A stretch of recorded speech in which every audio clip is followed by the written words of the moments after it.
Sarah had rehearsed the confession that destroyed her engagement and marked her as damaged goods. But when she told the Apache widower with 4 children that she was barren, he didn't recoil. He looked at his exhausted, motherless children and said the one word that shattered everything she believed about her worth: good. Before we continue, don't forget to subscribe to the channel, like the video, and comment where in the world you're watching from. Let's go. The afternoon sun bore down mercilessly on the dusty road leading into Copper Ridge, Arizona territory, painting the horizon in shades of burnt orange and deep crimson. Sarah Whitmore sat rigid in the stagecoach, her gloved hands folded tightly in her lap, fingers intertwined as if in prayer. The black traveling dress she wore, proper, high-necked, with buttons running from collar to waist, seemed to absorb every ounce of heat, making her skin prickle beneath the layers of fabric.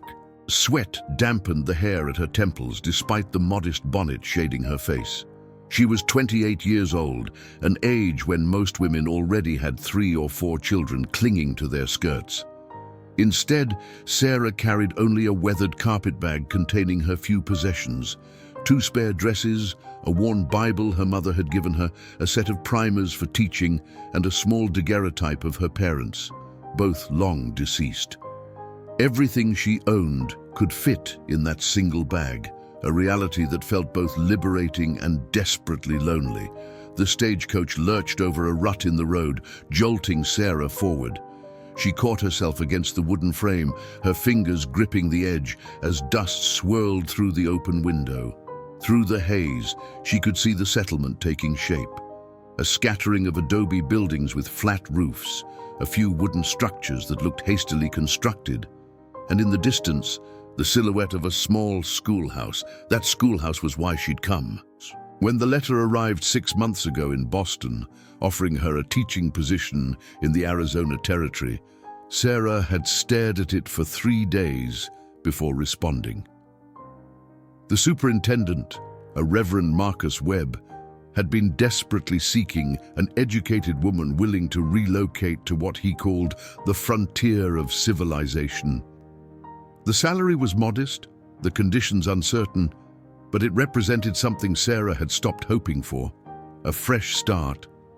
In Boston, she'd been Miss Whitmore, the spinster daughter of a deceased professor, pitied by the society women who'd long since given up matchmaking for her.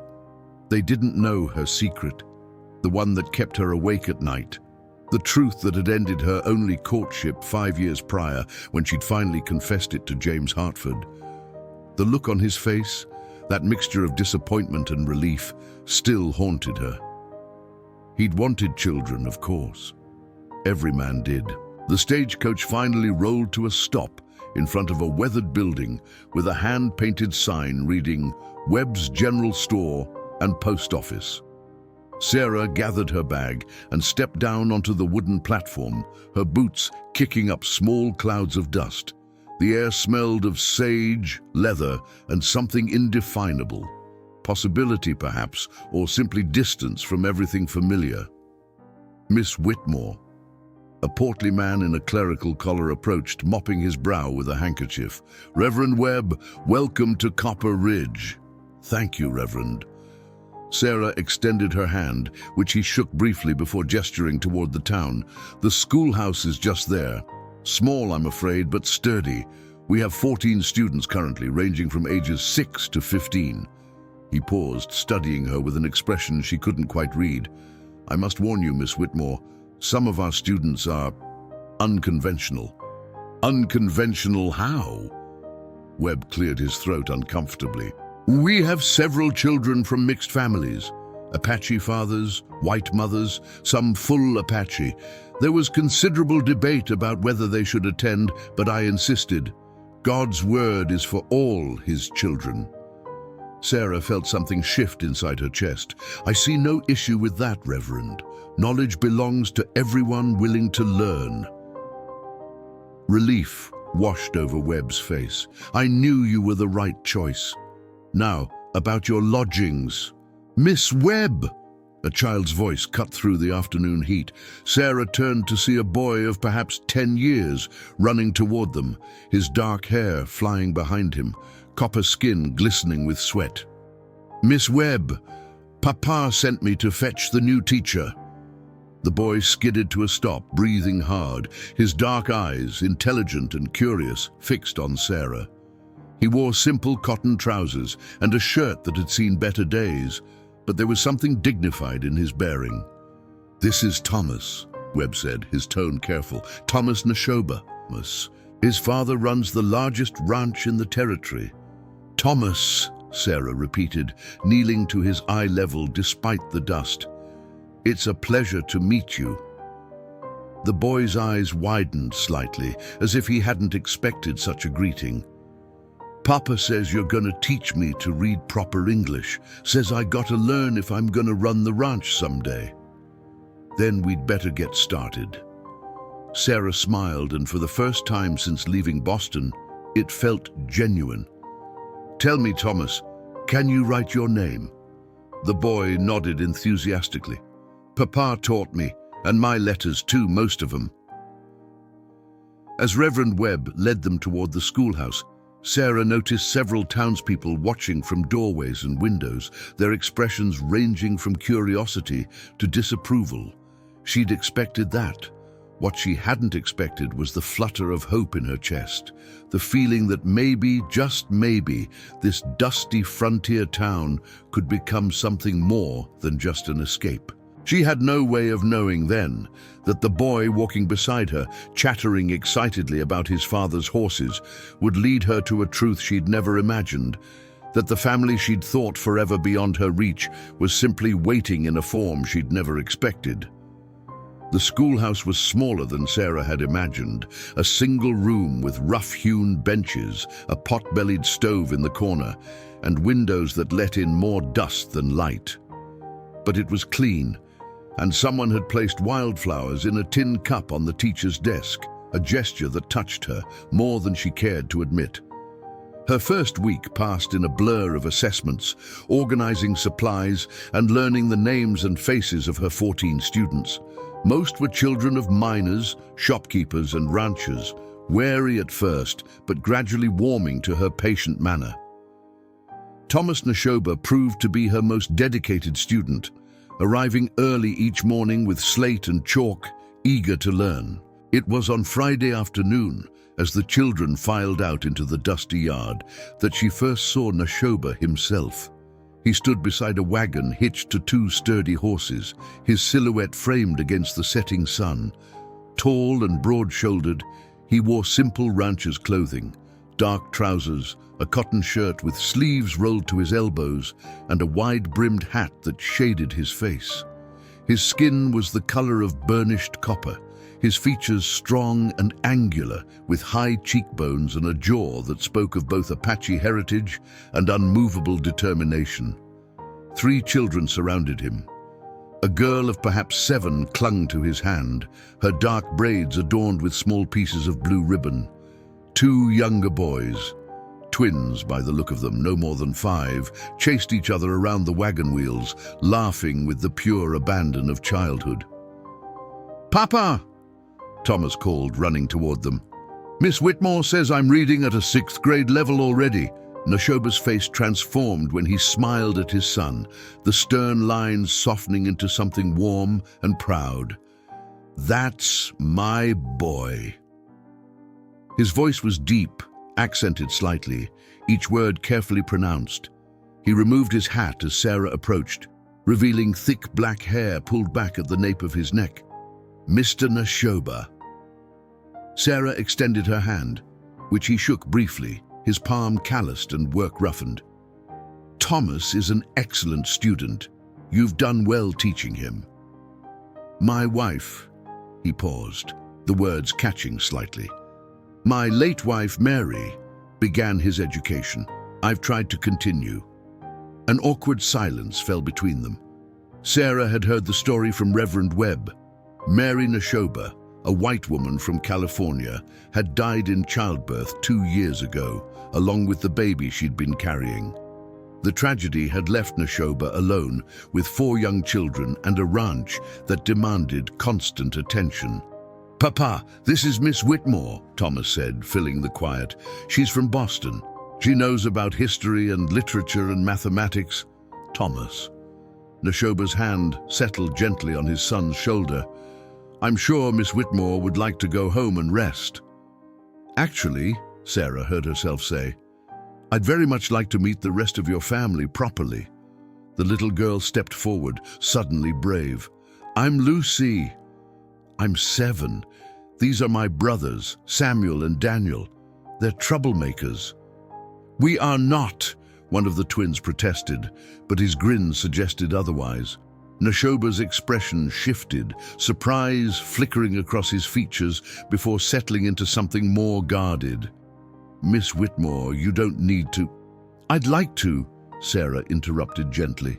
"If you'll permit it, I could visit your ranch tomorrow." Thomas mentioned wanting extra help with his reading, and I thought perhaps Lucy might benefit from some tutoring as well. She watched him weigh the offer, saw the calculation behind his dark eyes.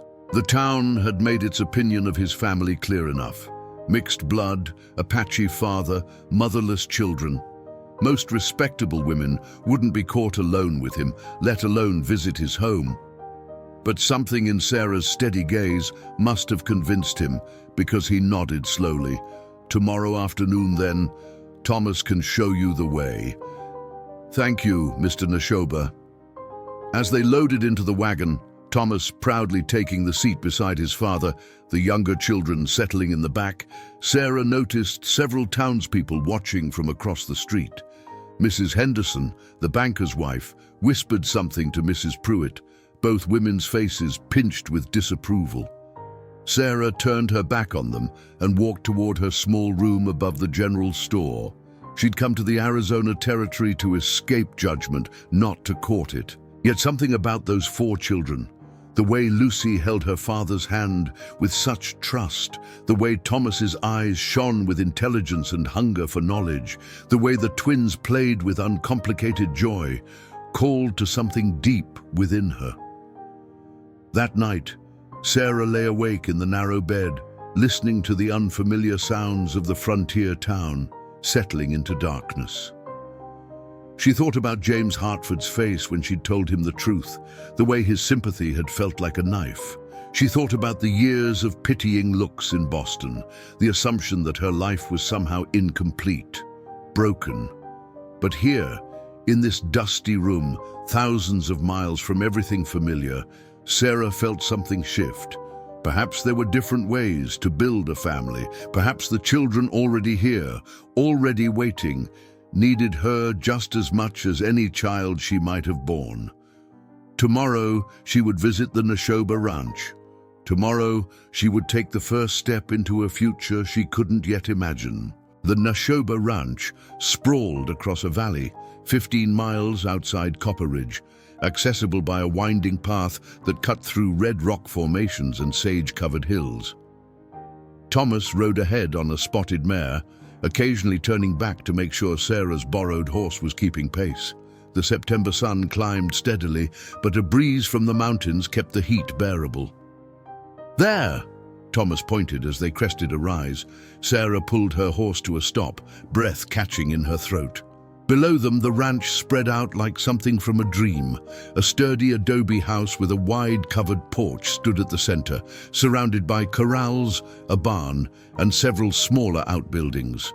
Cottonwood trees lined a creek that ran behind the property, their leaves already beginning to turn gold. Horses grazed in fenced pastures, and in the distance she could see cattle dotting the hillsides. "Mama loved those trees," Thomas said quietly. "Said they reminded her of California."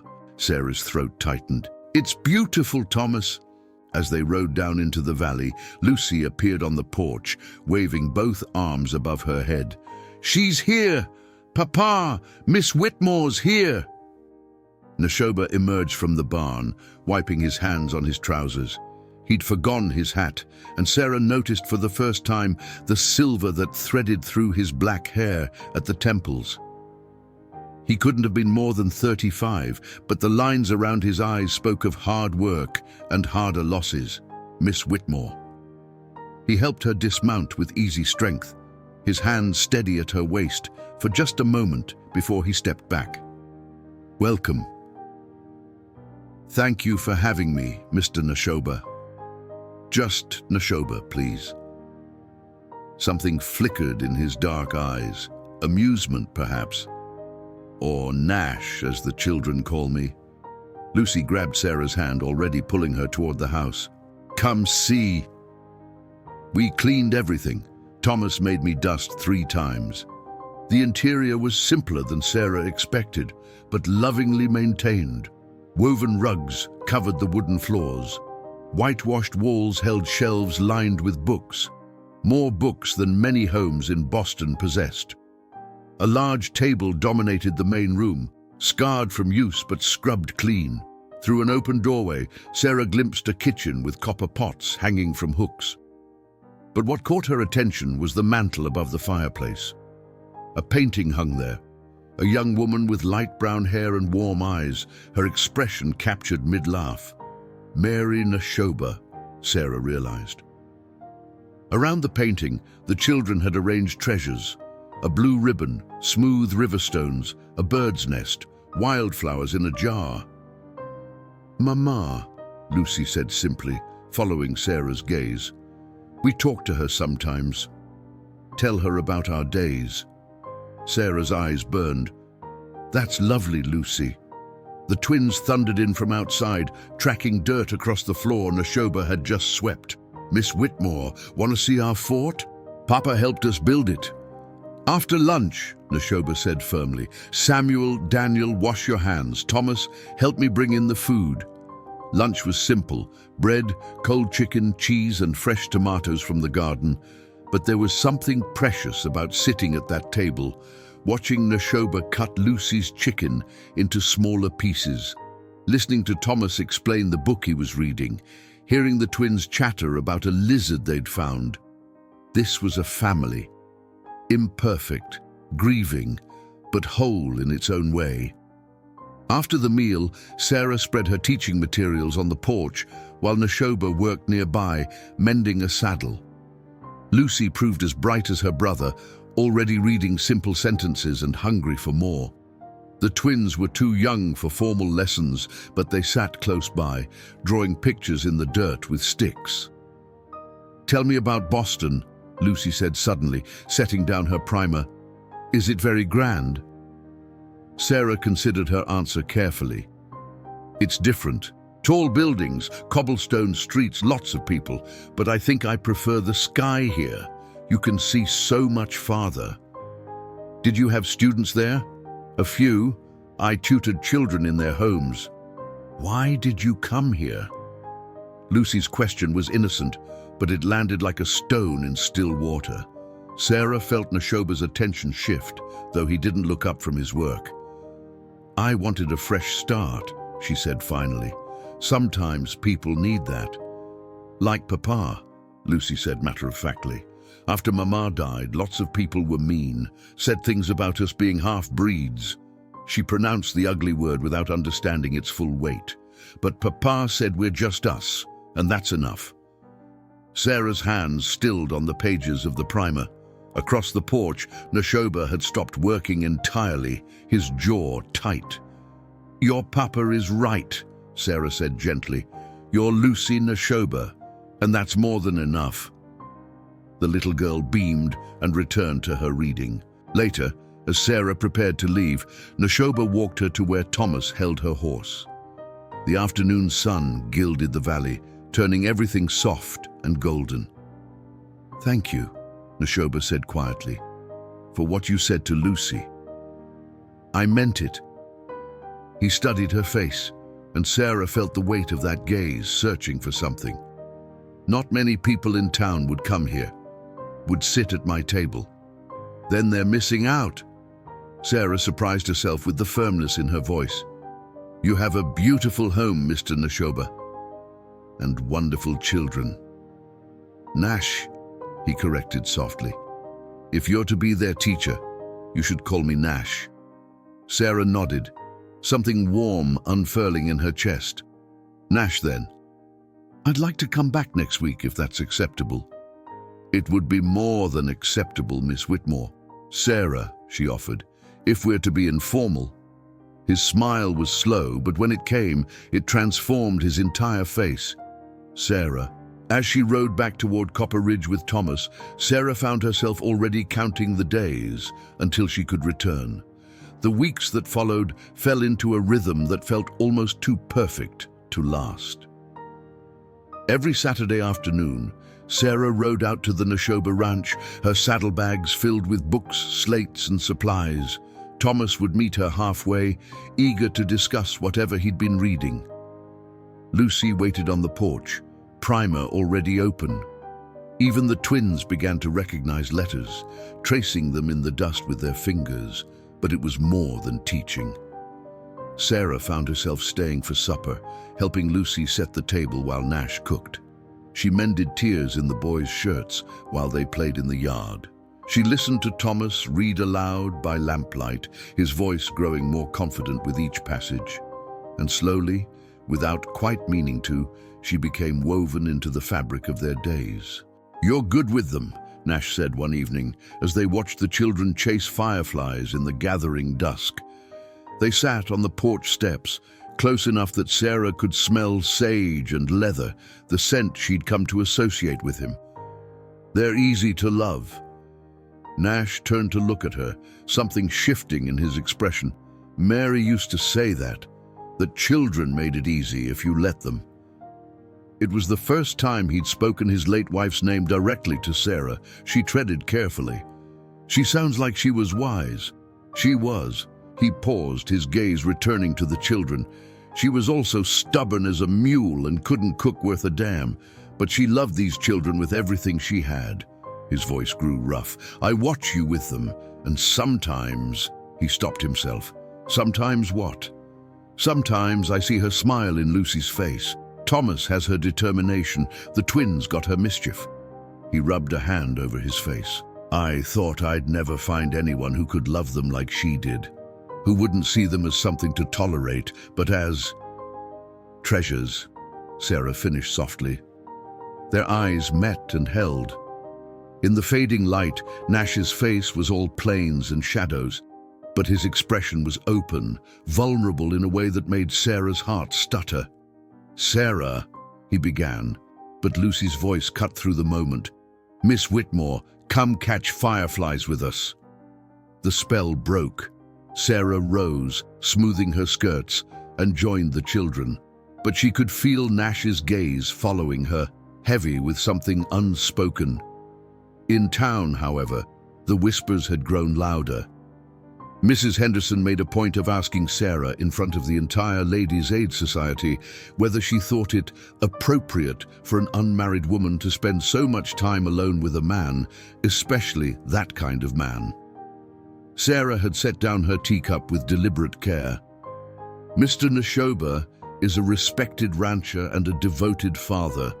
I'm tutoring his children. I fail to see what's inappropriate about education. It's not the education we're concerned about, Mrs. Pruitt sniffed.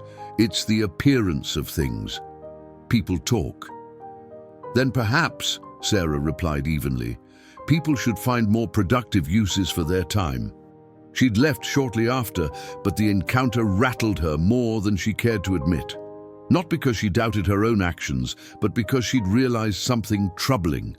What she felt for Nash had grown beyond respect or friendship into something deeper, more dangerous. She thought about him constantly, the way he moved through his days with quiet competence, the gentleness in his roughened hands when he braided Lucy's hair, the patience he showed when the twins tracked mud through the house, the way his eyes crinkled when he smiled, rare and genuine. But Sarah knew the truth that made those feelings impossible. She could never give him more children. And what man, especially one who'd already proven himself such a devoted father, wouldn't want to expand his family? It would be selfish to let this continue, to let these feelings grow. One Saturday, as autumn painted the valley in shades of rust and gold, Sarah arrived to find Nash alone. The children had gone with Reverend Webb to a harvest festival in town. "I almost sent word," Nash said, meeting her at the corral. "But I hoped you might come anyway." Sarah's heart hammered. "I can return another time." "Don't." He caught her hand, his calloused palm warm against hers. "Stay, please."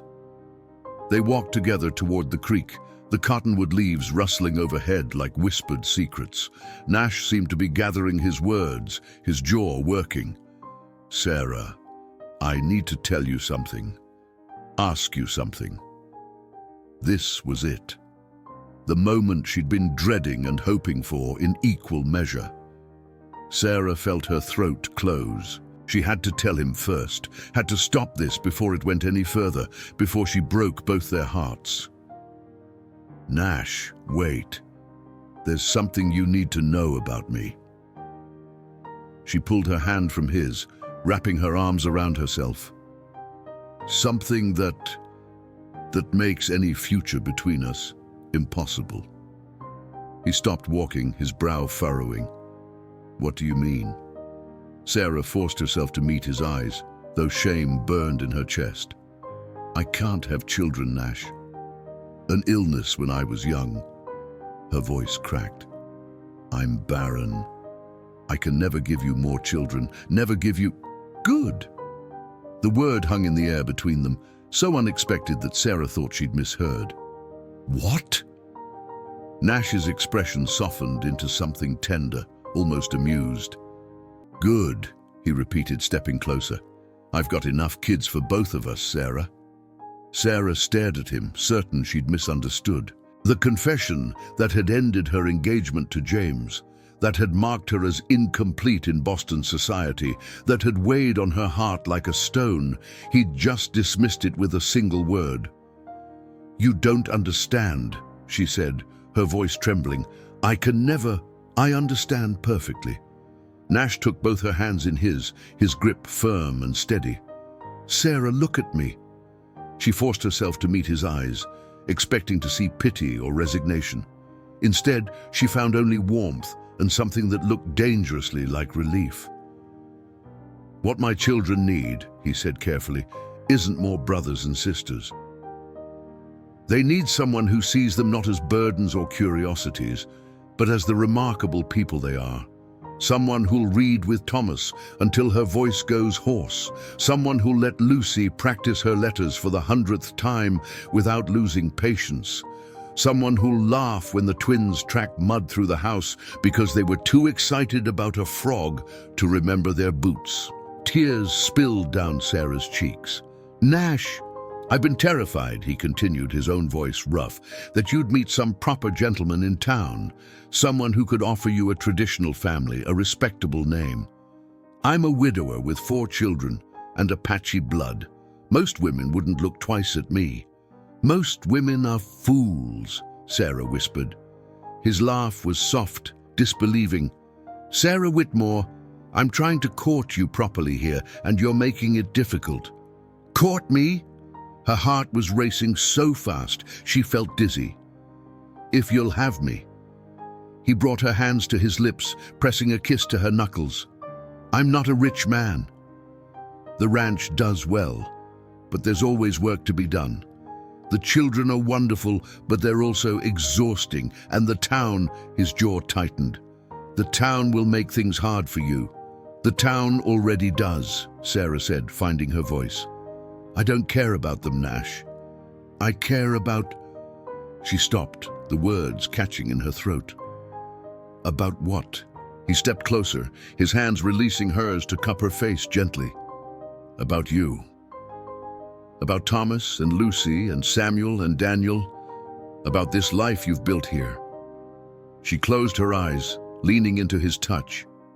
"I never thought I could have this. A family. Purpose. Someone who looks at me the way you're looking at me right now." "And how am I looking at you?" "Like I'm not broken."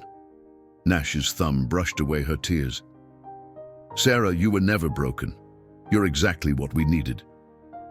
He kissed her then, soft and reverent, as the cottonwood leaves whispered overhead, and the creek sang its endless song.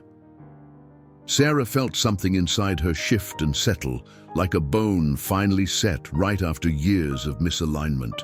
When they returned to the house, the children were already back, full of stories about the festival. Lucy noticed immediately, her sharp eyes moving between her father's face and Sarah's. "Papa looks happy," she announced to her brothers, "really happy." Thomas studied them both with the careful assessment of someone older than his years. Then he smiled, genuine and warm. Good. But the town's reaction was far less accepting. When Nash escorted Sarah to church the following Sunday, his hand steady at the small of her back, the whispers turned to open hostility. Mrs. Henderson actually stood and moved to a different pew. Reverend Webb's sermon about loving thy neighbor felt pointed, uncomfortable. After the service, as they gathered the children to leave, a man Sarah didn't recognize blocked their path. He was tall, red-faced, with a deputy's badge pinned to his vest. "Nashoba," he said coldly, "heard you've been keeping company with the schoolteacher. Miss Whitmore and I are courting," Nash replied evenly, though Sarah felt the tension in his body. "With honorable intentions." "Honorable," the deputy spat in the dirt. "Nothing honorable about an Indian corrupting a white woman. School board's not going to like this." "The school board," Sarah said, stepping forward, "has no say in my personal life, and I'd thank you not to speak about Mr. Nashoba in such terms." The deputy's eyes narrowed. "You're making a mistake, Miss Whitmore. When you come to your senses, don't expect the town's sympathy." He walked away, but the damage was done. Several families were watching, their expressions ranging from disapproval to disgust. Sarah felt Nash's hand on her shoulder, steadying. "We should go," he murmured. In the wagon on the way back to the ranch, the children were uncharacteristically quiet. Finally, Lucy spoke up, her small voice worried. "Are they going to make Miss Whitmore stop teaching us?" "No, sweetheart," Sarah said firmly, reaching back to squeeze the little girl's hand. "They're not." But that night, alone in her room above the general store, Sarah stared at the ceiling and wondered if she'd been naive. The opposition wasn't just whispers anymore. It was open, organized, and determined to separate her from the family she'd found. She thought about James Hartford, about how easily he'd walked away when faced with her inability to bear children. But Nash had looked at her supposed flaw and seen only possibility. Whatever came next, whatever the town threw at them, Sarah knew one thing with certainty. She wasn't walking away from this family. Not now. Not ever. The school board meeting was called for Monday evening, 3 days after the church confrontation. Sarah arrived early, her spine straight and her hands steady despite the churning in her stomach. The board consisted of 5 men, Reverend Webb, the banker Mr. Henderson, the mayor, a rancher named Clayton, and the general store owner Mr. Pike. Mrs. Henderson and Mrs. Pruitt sat in the back row, faces pinched with satisfaction. Several other townspeople had gathered, drawn by the promise of scandal. "Miss Whitmore," Mr. Henderson began without preamble, "we've received complaints about your conduct, specifically your association with Nashoba and his children." "I'm courting Mr. Nashoba," Sarah said clearly, "and I tutor his children, as I do several students in this town. I fail to see how either action violates my teaching contract." "It's improper," Mrs. Henderson called from the back. "A white woman and an Indian. It's unseemly." "That's enough, Martha," Reverend Webb said quietly. He looked at Sarah with something like regret. "Miss Whitmore, you must understand the position this puts us in. Many families are uncomfortable." "Uncomfortable with what?" Sarah stood, her voice rising. "With education? With kindness? With the possibility that perhaps people aren't so different after all?" "You're being naive," Clayton said, not unkindly. "This territory has a bloody history. Apache wars left scars that haven't healed.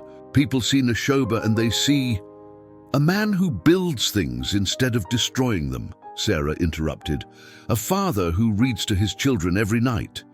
A rancher who employs half a dozen men from this town and pays them fairly. But you don't see that, do you? You see only what you want to see." The room fell silent. Then Mr. Pike, who'd been quiet until now, spoke up. "My son Billy is in her class. He couldn't read a lick before Miss Whitmore came. Now he reads to me every night. That's worth something."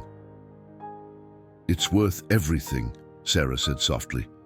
"These children, all of them, not just the Nashobas, deserve teachers who see their potential, not their parents' prejudices." Mr. Henderson opened his mouth to respond, but the schoolhouse door swung open. Nash stood in the doorway, hat in hand, with all 4 children beside him. "Forgive the interruption," Nash said calmly, though Sarah could see the tension in his shoulders, "but I thought you should know something. Miss Whitmore has spent every Saturday for 2 months teaching my children, not because she's paid, not because she has to, because she sees what I see. 4 young people who deserve every chance to succeed." Thomas stepped forward, his voice clear and steady. "Miss Whitmore taught me to love reading. She says I could go to university someday. No one ever said that to me before." Lucy was next. "She braids my hair and helps me with my letters and tells me I'm smart, not just pretty." Even the twins, prompted by their father, mumbled about how Miss Whitmore was nice and smelled like flowers. Sarah's eyes burned with tears. Nash met her gaze across the room, and in that look she saw everything. Gratitude, admiration, and something deeper that made her breath catch. "The board will take this under advisement," Mr. Henderson said stiffly. "Miss Whitmore, you may continue teaching for now, but we'll be watching." Outside, under the vast Arizona sky, Sarah finally let herself breathe. Nash waited with the children by the wagon, and when she approached, he took her hand without hesitation. "Thank you," she whispered. "For what?" "For standing with me." "Always," he said simply. 2 weeks later, on a Sunday afternoon at the ranch, Nash asked her to walk with him to the creek. The children watched from the porch, barely containing their excitement. Lucy was practically bouncing. At the water's edge, where cottonwood leaves drifted down like golden snow, Nash reached into his pocket and pulled out a ring. It was simple, silver with a small turquoise stone, but it had been his mother's. "I'm not a man of fancy words," he said, his voice rough with emotion. "But I know what I feel, Sarah. You've brought light back into this house. You've given my children hope and laughter. You've given me..." He paused, swallowing hard. "You've given me a reason to believe in tomorrow again. Nash, marry me. Be their mother, not because they need one, though they do. Not because I need a wife, though Lord knows that's true too, but because we love you, all of us, because you fit here, in this life, like you've always belonged." Sarah's tears fell freely now, but she was smiling. "Yes, yes, of course, yes." He slipped the ring onto her finger, and then he kissed her deeply, tenderly, while the children cheered from the porch and the creek sang its approval. That night, as they told the children officially, Lucy climbed into Sarah's lap and whispered, "Can I call you Mama?" Sarah held the little girl close, breathing in the scent of her hair. "I'd be honored, sweetheart." The town might rage, the board might threaten. But here, in this house, with this family, Sarah had found something she'd thought lost forever, a place to belong. The wedding was set for October, when the desert cooled and the sky turned impossibly blue. Sarah had imagined something small, just Nash, the children, and Reverend Webb. But Lucy had other ideas. "You need a proper dress," the 7-year-old declared, pulling Sarah toward the trunk in the corner of Nash's bedroom. "Mama's dress. She'd want you to have it." Inside, wrapped in tissue paper that crinkled with age, lay a gown of cream-colored silk, simple but elegant, with pearl buttons down the back and lace at the cuffs. Sarah's hands trembled as she lifted it. "Lucy, I can't. This was your mother's. And now you're going to be our mama," Lucy said with 7-year-old logic. "So it should be yours." Nash appeared in the doorway, his expression soft. "Mary would like that. She'd like you." But not everyone shared their happiness. 2 days after the engagement, Sarah arrived at school to find the word traitor painted across the door in red. Her students' parents began pulling them out one by one. Within a week, her class of 14 had dwindled to 6, including the Neshoba children and Mr. Pike's son, Billy. The school board called another meeting, this time Mr. Henderson's verdict was swift. "The community has spoken, Miss Whitmore. We're terminating your contract, effective immediately." Sarah's world tilted. Teaching was all she'd known, all she'd had before coming here. But as she gathered her books and supplies, little Billy Pike tugged on her sleeve. "My pa says learning don't stop just 'cause a building closes." The idea sparked quickly. If the town wouldn't let her teach in their school, she'd teach elsewhere.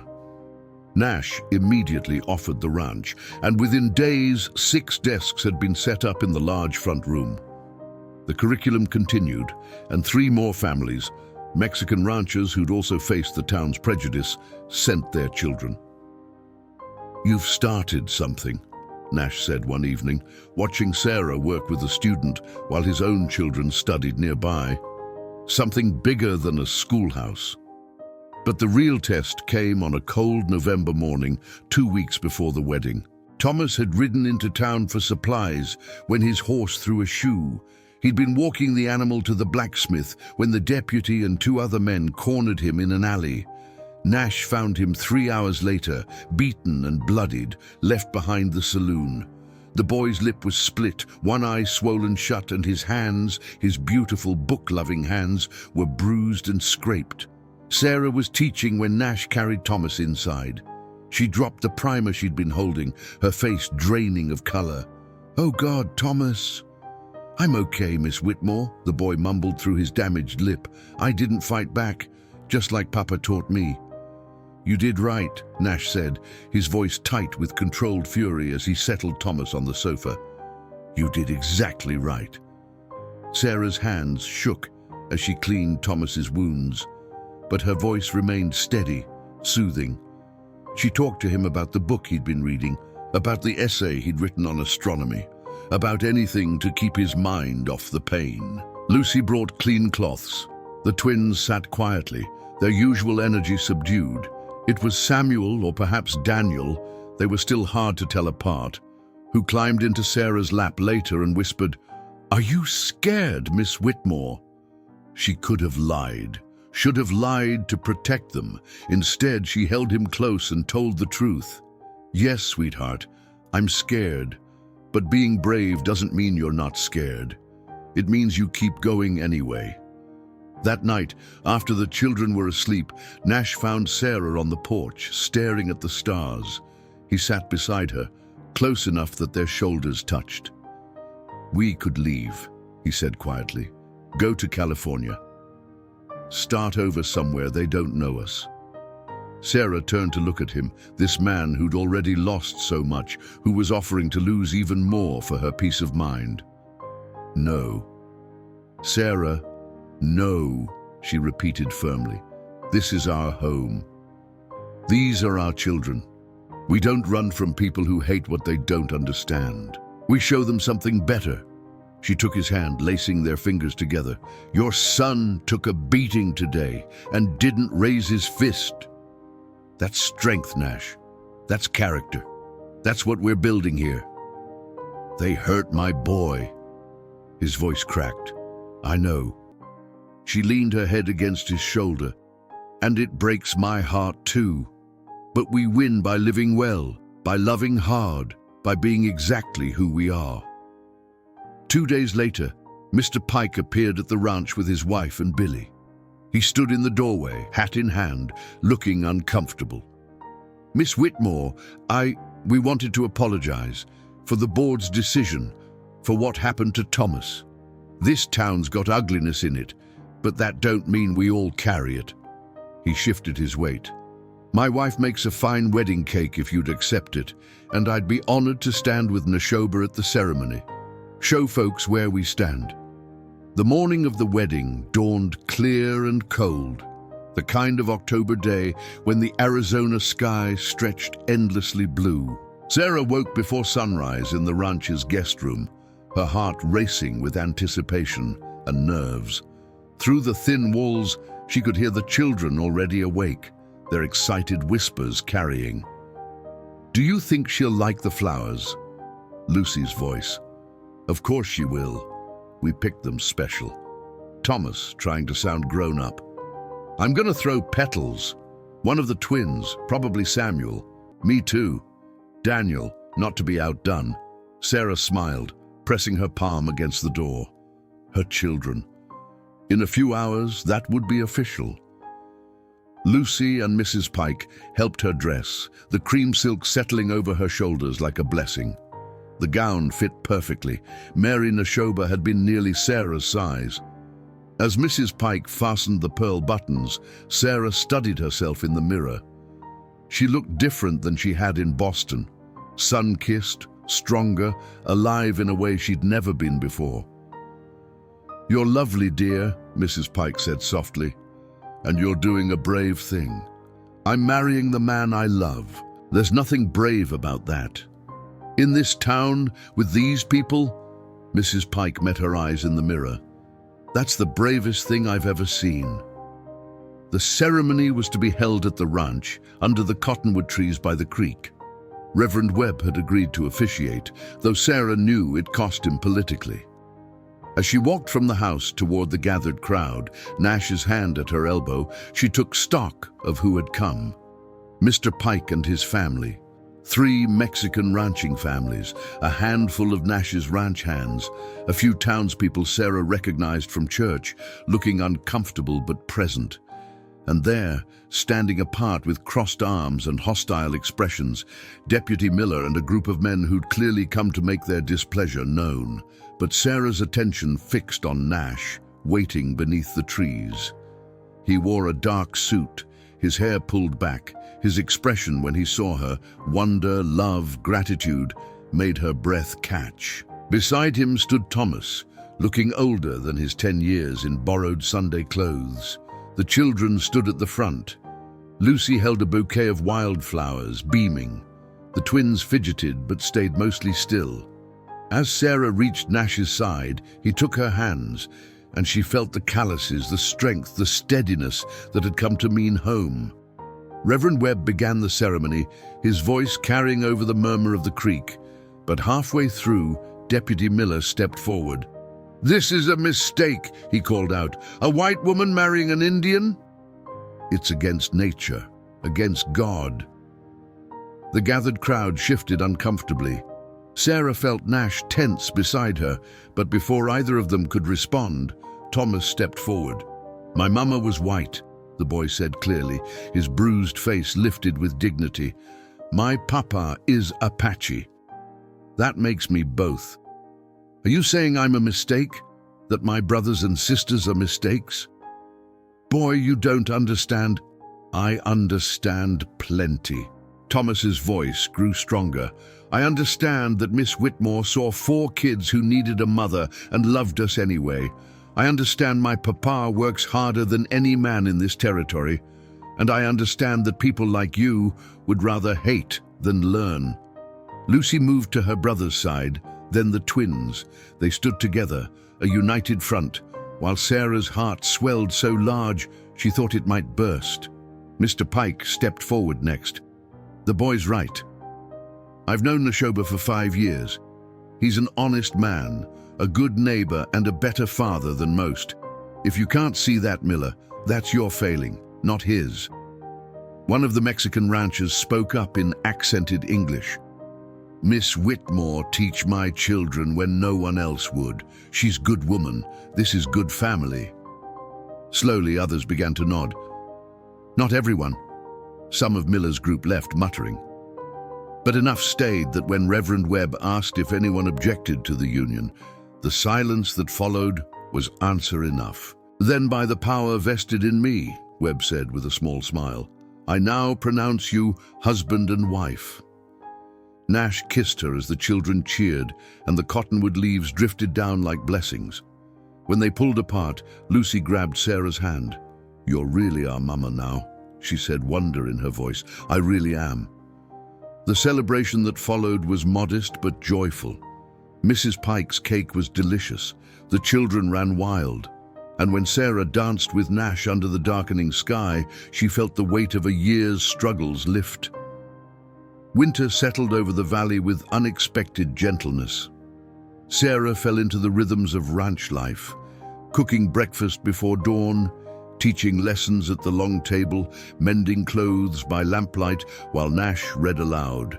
She learned to braid Lucy's hair the way the girl liked it, to tell the twins apart by the slight difference in their laughs, to discuss literature with Thomas like he was the scholar he'd someday become. Being a mother, Sarah discovered, wasn't about bloodlines. It was about showing up. It was Lucy running to her when she scraped her knee. It was the twins fighting over who got to sit next to her at supper. It was Thomas asking her opinion on his essays. It was Nash watching her tuck the children into bed, his eyes soft with love. The ranch school flourished. By December, they had 12 students, and Sarah had to recruit Nash to help teach mathematics, while she handled reading and history. The children learned together, regardless of background, and slowly, so slowly, some townspeople began to notice that maybe, just maybe, education transcended prejudice. Then, 3 days after Christmas, Lucy woke with a fever. At first it seemed minor. Children got sick in winter, it was expected. But by nightfall, Lucy's temperature had spiked dangerously high. Her small body burned to the touch, and she began having trouble breathing. "It's her lungs," Sarah said, pressing her ear to Lucy's chest. She'd heard that rattling wheeze before, in her own childhood. "Nash, we need to get her fever down, now." They worked through the night. Sarah bathed Lucy in cool water, while Nash prepared willow bark tea. When the girl's breathing grew more labored, Sarah remembered something from her own illness: elevation, steam, constant monitoring. "Bring me blankets and boil water," she instructed. "Lots of it. We need to create steam." Nash moved without question, trusting her completely. Thomas appeared in the doorway, pale and frightened. "Is Lucy going to die?" "No," Sarah said firmly, though fear clawed at her throat. "Not if I have anything to say about it." For 3 days, Sarah barely slept. She held Lucy upright so the girl could breathe easier. She dripped water between cracked lips. She sang lullabies her mother had sung to her during her own childhood illness. And she prayed, not to a distant god, but to Mary Neshoba, asking the woman whose dress she wore and whose children she loved to help her save this precious girl. On the 3rd night, Nash found Sarah slumped beside Lucy's bed, still holding the child's hand, tears streaming down her face. "Sarah, you need to rest. I can't lose her." Her voice broke. "Nash, I can't." He pulled her into his arms, both of them watching Lucy's chest rise and fall with that terrible labored rhythm. "You won't. She's strong, like her mother." "Both her mothers," Sarah whispered. At dawn on the 4th day, Lucy's fever finally broke. Her breathing eased. She opened her eyes, weak but clear, and whispered, "Mama." Sarah gathered her close, sobbing with relief. "I'm here, baby. Mama's here." Word of Lucy's illness and recovery spread through Copper Ridge. Mrs. Pike came to help with the other children. She brought soup and bread, and more importantly, she brought news. "People are talking," she said quietly while Sarah rested on the porch, Lucy sleeping peacefully inside. "About how you saved that child. How you didn't sleep for 3 days. How you loved her like..." She paused. "Like she was born from your own body." Sarah's hand moved to her stomach, to the emptiness that had once defined her. She's mine in every way that matters. I know that, and now maybe others are starting to see it too. The shift was subtle but real. When Sarah took the children to town the following week, Mrs. Henderson didn't cross the street to avoid them. The general store owner smiled at Lucy and asked how she was feeling. Even Deputy Miller, though still hostile, kept his distance. One evening, as Sarah tucked Lucy into bed, the girl grabbed her hand. "Mama Sarah." "Yes, sweetheart. When I was sick, I heard you singing. The same song my first mama used to sing." Sarah's breath caught. "Did I?"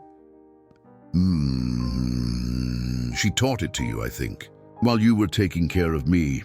Lucy's voice was drowsy, content. "She wants you to know she's glad you're here." Sarah kissed her forehead, unable to speak past the lump in her throat. Later, in bed beside Nash, she told him what Lucy had said. He held her close in the darkness.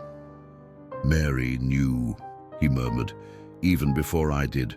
She told me once that love makes room, that families grow not by blood, but by choice." He kissed Sarah's temple. "She chose you for them, for us." Sarah closed her eyes, feeling the truth of it settle into her bones. She'd come to Arizona believing herself incomplete, broken, less than whole. Instead, she'd discovered that she'd always been complete. She'd just been waiting for the right family to make her realize it.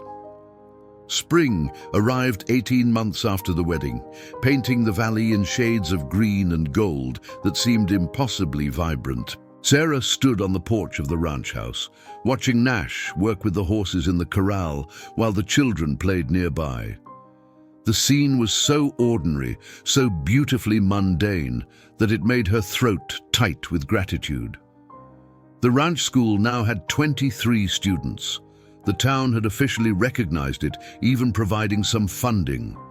Thomas, now 12, helped teach the younger children. Lucy had become the star pupil in arithmetic. The twins, still mischievous, could read simple books and write their names with pride, but it was the letter in Sarah's hand that had brought tears to her eyes that morning. It was from Reverend Webb, informing her that the Copper Ridge School Board had voted to offer her the position of headmistress for a new regional school system. They wanted her to train other teachers, to spread her methods across the territory. What does it say? Nash appeared beside her, smelling of leather and sun-warmed earth. Sarah handed him the letter, watching his face as he read. When he looked up, his expression was complicated.